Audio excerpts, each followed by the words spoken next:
Aujourd'hui dans cette vidéo, je vous parle de chevaliers, d'épées, de joutes équestres, de châteaux et de Moyen-Âge, le tout en moins de 5 minutes et sans vous faire un cours d'histoire ennuyeux. Ça vous intrigue? Eh bien restez jusqu'au bout de la vidéo car ici on va parler de l'histoire du royaume de France, des ducs de Normandie et en particulier d'un événement qui a eu lieu le mois dernier, le temps d'un week-end, et qui a fait son grand retour après 2 ans d'absence, la légendaire édition 2022. Bon, c'est bien tout ça, mais vous allez me dire, la légendaire c'est quoi?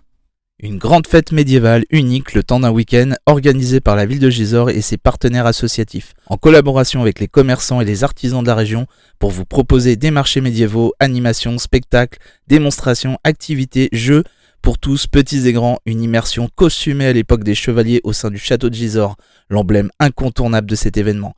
Salut à tous, c'est Oli.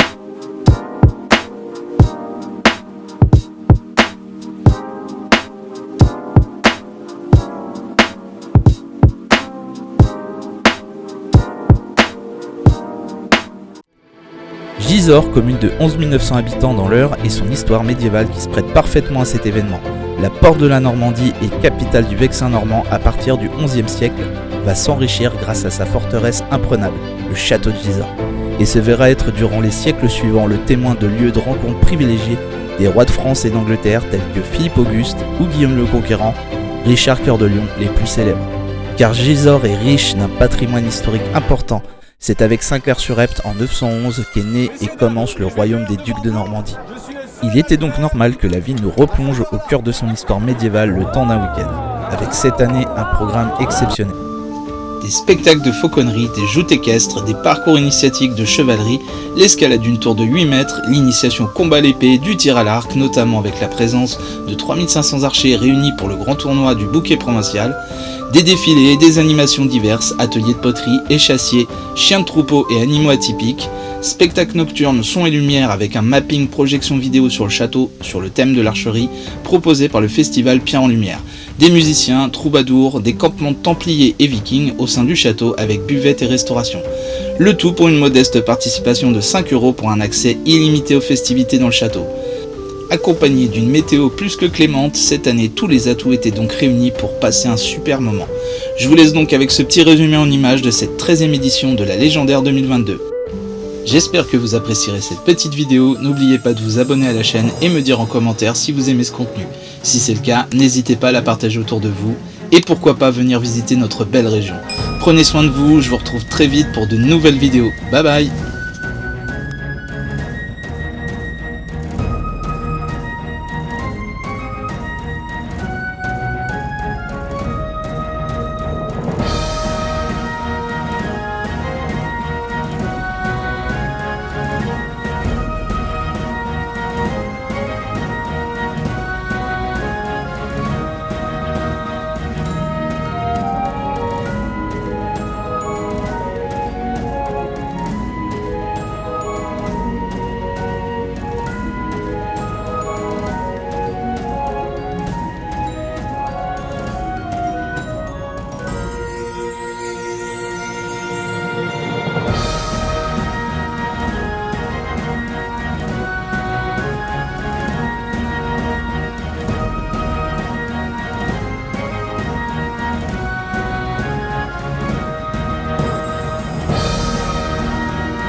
Ah bah ouais, c'est dingue.